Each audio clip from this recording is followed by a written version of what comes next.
Hello, dear students. Welcome to Namaste English.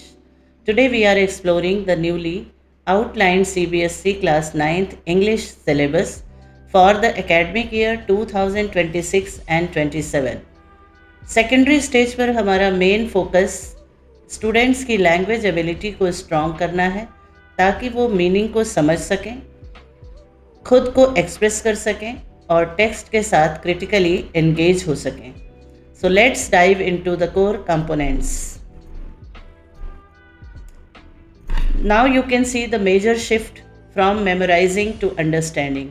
Old system में rote learning and mechanical memorization था, अब उससे हमने ख़त्म कर दिया है. मीन्स CBSE ने उसे चेंज करके नया सिस्टम स्टार्ट किया है. तो न्यू अपडेट्स यही है. 50% competency based question, real world context, continuous जो इवेल्युएशन होगा वो टीचर या स्कूल करेगा बच्चों का. तो NCF SE 2023 के अकॉर्डिंग ये सारे अपडेट्स हैं. अब हम टीचर डिपेंडेंट रोट लर्निंग से हटकर एक्सपीरियंशियल लर्निंग और एक्टिविटी बेस्ड लर्निंग की तरफ आगे बढ़ रहे हैं. ये शिफ्ट बहुत ज़रूरी है ताकि स्टूडेंट्स में 21st सेंचुरी के स्किल्स जैसे effective communication, critical thinking and collaboration develop हो सके. सो ये है system update.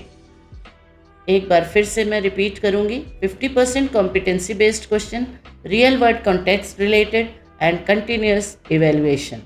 4 master skills to unlock this year. इस साल क्लास 9th में 4 मास्टर स्किल को जो है वो अनलॉक किया जा रहा है, इंट्रोड्यूस किया जा रहा है. पहला है ओरेसी एंड लिसनिंग. ओरेसी से मतलब है एक्सप्रेशन, एबिलिटी टू एक्सप्रेस. दूसरा है क्रिटिकल थिंकिंग, फिर functional writing and cultural roots. So reading standard में अब बच्चों को सिर्फ लिटरल मीनिंग ही समझाना नहीं है बल्कि आइडियाज़ को एनालाइज और इंटरप्रेट करना है और फैक्ट्स और ओपिनियन में डिफरेंस पहचानना है. तो ओरेसी का मतलब मैंने बताया आपको, एबिलिटी टू एक्सप्रेस, एंड साथ ही साथ लिसनिंग स्किल को भी डेवलप करना है क्योंकि लिसनिंग स्किल के बाद ही स्टूडेंट्स जो है वो क्रिटिकली एनालाइज कर पाएंगे फैक्ट्स को. फिर क्रिटिकल रीडिंग है, it is not only related to the book reading, beyond the book also. अगर हम राइटिंग की बात करते हैं, फंक्शनल राइटिंग की बात करें तो स्टूडेंट्स अलग अलग स्टाइल में जैसे narrative, descriptive, expository and persuasive writing practice करेंगे. इसके बारे में जब आपको ये प्रैक्टिस कराया जाएगा तो आप खुद समझ जाएंगे. अब इसमें जो है रियल लाइफ रिलेटेड चीज़ों को इंक्लूड किया है, जैसे ईमेल्स की ज़रूरत होती है, आजकल डिजिटल वर्ल्ड है. Article writing and speeches and craft logical argument. सबसे ज़्यादा जो ज़रूरी बात है वो है इन स्किल को रियल लाइफ सिचुएशन जैसे नोटिसेस, इन्विटेशंस और एडवर्टीजमेंट के लिए अप्लाई करना. तो कल्चरल रूट्स में देखिए, appreciate multi cultural text and rich linguistic heritage of Indian language. Grammar अब कंटेक्सचुअली पढ़ाई जाएगी. Sequence of tenses, model auxiliaries, reported speech, conditional clauses type 1 only, subject verb clauses type 1 only, subject verb concord, determiners clauses. देखिए, अब ये सारे topic include किए गए हैं जो प्रैक्टिकल इंग्लिश में बहुत काम आने वाले हैं. इनमें से कुछ topic subject verb concord, determiners, reported speech, modal auxiliaries, clauses, इन सब पे वीडियोस मैंने बनाए हुए हैं. अगर आप मेरे चैनल नमस्ते इंग्लिश को फॉलो किए हैं तो आप एक्सप्लोर कर सकते हैं क्योंकि ये सारे जो टॉपिक थे ये लास्ट ईयर भी ग्रामर में प्रिस्क्राइब किए गए थे. तो ग्रामर में बहुत सारे चेंजेस नहीं है, थोड़ा सा लेवल को किया गया है. जैसे conditional clauses type 1 only use किया है क्योंकि कंडीशनल क्लॉजेस पे मैंने पूरा वीडियो बनाया है. इसमें 0 टाइप 1, टाइप 2, टाइप 3 ऐसे करके हैं. तो अगर आप पूरा वीडियो देखेंगे तो उसमें क्लास टाइप 1 आप समझ जाएंगे. तो उसमें कंडीशन होती है. डिटरमिनर्स पे बनाया है, सब्जेक्ट वर्ब कॉन्कॉर्ड पे बनाया है, टेंसेस पे मैंने कई पार्ट्स में वीडियो बनाया है. आप चाहें तो उसे समझ सकते हैं. और अगर आपको लिंक चाहिए तो आप कमेंट में मुझे बताएं तो मैं उसे प्रोवाइड कर दूंगी। Inside the new experiential classroom, अब इसके बारे में बात करेंगे। इस सिलेबस का एक बहुत बड़ा हाईलाइट है हमारा नया असेसमेंट कल्चर। अब असेसमेंट सिर्फ रिकॉल या याद करने को नहीं मेजर करेगा, बल्कि स्टूडेंट्स के आइडिया को कैसे इंटरप्रेट और कम्युनिकेट करते हैं उस पर फोकस करेगा। एक्टिव डायलॉग, ओरल प्रेजेंटेशन, जैसे जोन देखिए, इस जोन में oral presentation, open house debate, group discussion वगैरह ये सब भी किया जा सकता है। Defending views with justification. फिर मल्टीकल्चरल रीडिंग में comparing authors voices and historical context. अगला zone hands on creation, scripting for new media, role playing and project based discoveries. तो असेसमेंट अब एज लर्निंग और फॉर लर्निंग कंडक्ट में होगा। इसके लिए पोर्टफोलियो, प्रोजेक्ट्स और जर्नल्स जैसे फॉर्मेटिव असेसमेंट का काफ़ी यूज़ किया जाएगा। तो ये जो इंटरनल असेसमेंट आगे आपको जब हम फॉर्मेट बताएंगे उन सब का पार्ट हो सकता है। Now 100 mark master dashboard. अब आखिर में पेपर डिज़ाइन को हम समझ लेते हैं।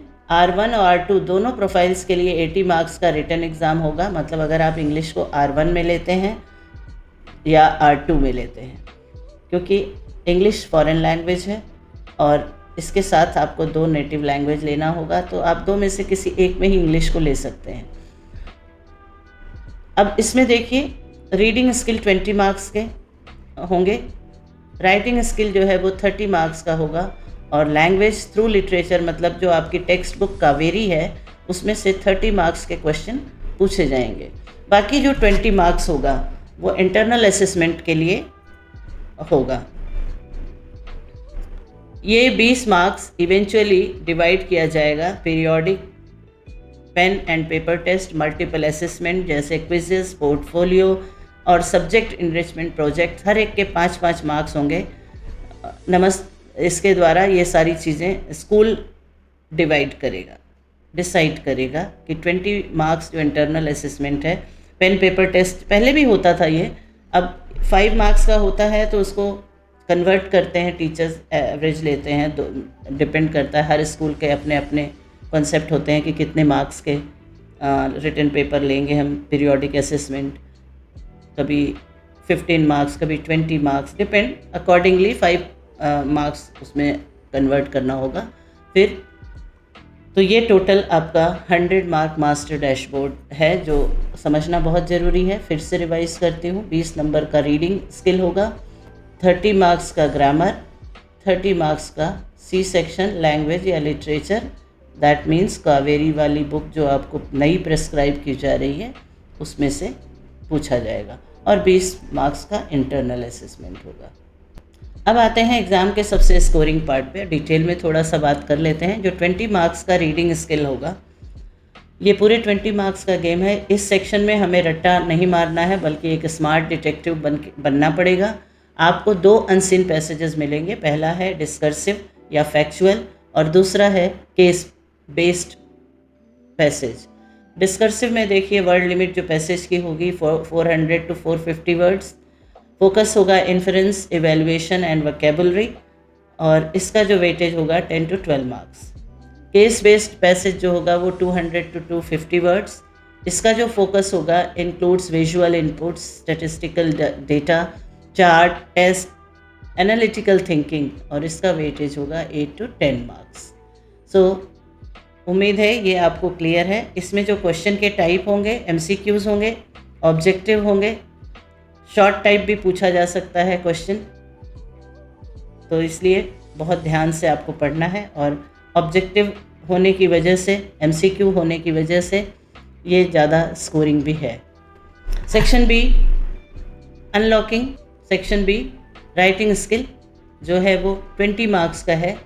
इसमें शॉर्ट फॉर्म में पहला जो शॉर्ट राइटिंग में आपके 3 या 4 नंबर के होंगे। नोटिस राइटिंग होगा, इनफॉर्मल इन्विटेशन या फिर पोस्टर अप टू 50 वर्ड्स, जिसमें आपको अपनी क्रिएटिविटी दिखा सकते हैं। इसके बाद 5 मार्क्स का जो करस्पॉन्डेंस से रिलेटेड राइटिंग होगी, इसमें लेटर टू एडिटर या फिर ईमेल आएगा, जिसकी वर्ड लिमिट है 120 to 150 वर्ड्स। इसके बाद ऑब्जर्वेशन वाले जो होंगे factual description speech, magazine article, ये होगा आपका 120 से 150 वर्ड लिमिट। और लॉन्ग फॉर्म में आपका आएगा एसे, डिस्क्रिप्टिव और नरेटिव 150 टू 250 वर्ड्स। तो ये आपके देखिए 3 या 4 मार्क, 5 के ये हो गए, और फिर बाकी के 3 या 4 और 6 to 7। तो ये स्कीम, क्वेश्चन पेपर और ये सब पैटर्न सीबीएसई अभी रिलीज़ करेगा। अब हम section C language through literature की बात करें तो इसमें देखिए एक्सट्रैक्ट्स होंगे 10 to 15 मार्क्स के, जो आपकी कावेरी बुक में ड्रामा है, प्रोज है, पोइट्री है, तो उस पे आधारित होंगे। टेस्ट इमीडिएट कंटेक्चुअल अंडरस्टैंडिंग को समझने के लिए एमसीक्यूज़ या ऑब्जेक्टिव टाइप के क्वेश्चन हो सकते हैं, एक्सट्रैक्ट में से पूछे जाएंगे। एक्सट्रैक्ट मतलब कुछ पोर्शन टेक्स्ट का दिया जाएगा, चाहे वो पोएम हो, चाहे प्रोज हो या ड्रामा हो, और उसी के आधार पे एमसीक्यूज़ हो सकते हैं या 1 लाइन आंसर, ऑब्जेक्टिव टाइप भी हो सकते हैं। तो ये आपका ये भी स्कोरिंग होगा अगर आपने सही जवाब दिया तो। उसके बाद कंस्ट्रक्टेड रिस्पॉन्स मतलब आपको खुद आंसर को डिज़ाइन करना होगा 40 to 50 वर्ड्स में। शॉर्ट आंसर नॉर्मली 3 मार्क्स के होते हैं, लॉन्ग आंसर 5 मार्क्स या 6। ये सारे अभी जब क्वेश्चन पेपर रिलीज़ होगा सीबीएसई के तरफ से तो आपको अपने आप समझ आ जाएगा। बट एक माइंड सेट आपको बना लेना चाहिए, 3 मार्क्स के जो आंसर होंगे 40 to 50 वर्ड्स में होते हैं, और 5 या 6 मार्क्स वाले जो होते हैं 120 to 150 वर्ड्स, नॉर्मली इतने ही होते हैं। इसमें जो है की फोकस है assessing theme, plot, character and extrapolation beyond the text. मतलब आपकी अपनी क्रिटिकल थिंकिंग के आधार पे, केवल टेक्स्ट कॉपी नहीं करना है, आपको लॉजिकल थिंकिंग के आधार पर, क्रिटिकल थिंकिंग के आधार पर। सपोज़ अगर कैरेक्टर स्केच लिखना है तो ये तो आंसर बुक में दिया नहीं होगा, आपने स्टोरी पढ़ ली, उसके आधार पे आप क्या कंक्लूजन निकालते हैं कि what are the characteristics of individual और the hero of the story. अब 20 मार्क्स का इंटरनल असेसमेंट जो है वो फिर से आपको डिस्कस किया जा रहा है, जैसे कि पहले भी बता चुके हैं। पीरियोडिक टेस्ट या पीरियोडिक असेसमेंट होता है 5 मार्क्स का, पेन पेपर असेसमेंट है। ये टीचर या स्कूल डिसाइड करेगा कि आपको कितने मार्क्स का, क्योंकि 5 मार्क्स का पेन पेपर असेसमेंट थोड़ा बहुत कम होता है, तो इसको 20 में लेते हैं और फिर उसे कन्वर्ट करते हैं। तो ये प्रैक्टिकल और कॉग्निटिव डोमेन को कवर करता है। फिर multiple assessment, quizzes, oral discussion, presentation, ये सारी चीज़ें भी कॉग्निटिव उस पर और सोशल उस पर आ जाती हैं। मतलब जो 5 डोमेन्स हैं, practical, cognitive, social, creative, emotional, ये सारे डोमेन्स को कवर करेगा ये 20 मार्क्स असेसमेंट। पोर्टफोलियो में आपकी क्रिएटिविटी पता चलेगी, 5 मार्क्स का होगा। पूरे साल में आपने जो जो काम किया है उसका एक पोर्टफोलियो बनाएंगे। Cumulative record of progress, peer feedback, उसमें पीयर के भी फीडबैक आप इंक्लूड करेंगे, सेल्फ रिफ्लेक्शन, और फिर सब्जेक्ट एनरिचमेंट से रिलेटेड जो प्रोजेक्ट्स दिए जाएंगे, इंटीग्रेटेड, कभी कभी आर्ट इंटीग्रेटेड, आर्ट या technology integrated subject enrichment project दिए जाएंगे, टीचर आपको देंगी, उसे आपको करना है। तो ये आपका 20 मार्क्स इंटरनल असेसमेंट है। अपनी सारी क्रिएटिविटी बाहर निकालने का यही टाइम है। अगर आपने R2 प्रोफाइल चूज़ किया है तो आपके एग्ज़ाम फॉर्मेट में थोड़ा सा ट्विस्ट आ जाएगा।